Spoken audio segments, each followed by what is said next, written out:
بسم اللہ الرحمن الرحیم۔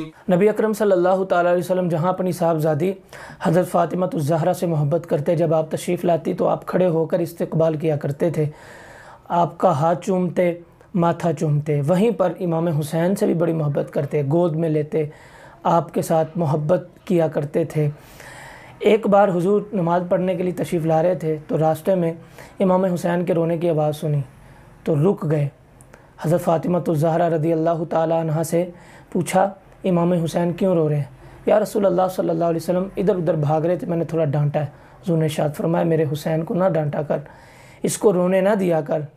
عرض کی، یا رسول اللہ کیوں؟ ارشاد فرمایا، جب یہ روتا ہے میرا دل غم زدہ ہو جاتا ہے، میرا دل پریشان ہوتا ہے، میرا دل غمگین ہوتا ہے۔ پتہ کیا چلا؟ یہاں پر نبی اکرم صلی اللہ تعالیٰ علیہ وسلم کا دل جو غم زدہ ہوتا ہے کس وجہ سے؟ کہ امام حسین روتے ہیں۔ آج اگر کوئی بغض امام حسین رکھے تو یہ نہ سمجھے کہ میں امام حسین سے بغض رکھ رہا ہوں، امام حسین سے نفرت کر رہا ہوں۔ وہ دراصل نبی اکرم صلی اللہ علیہ وسلم سے بغض رکھتا ہے، حضور سے نفرت کرتا ہے۔ اور دوسری بات یہاں پر پتہ چلی کہ امام حسین سے محبت کرنا حضور کی سنت ہے، حضور کا طریقہ ہے۔ اہل بیت والوں سے محبت کیا کریں، بالخصوص امام حسین سے۔ اللہ کریم ہم سب کو عمل کرنے کی توفیق عطا فرمائے، آمین بجاہ النبی۔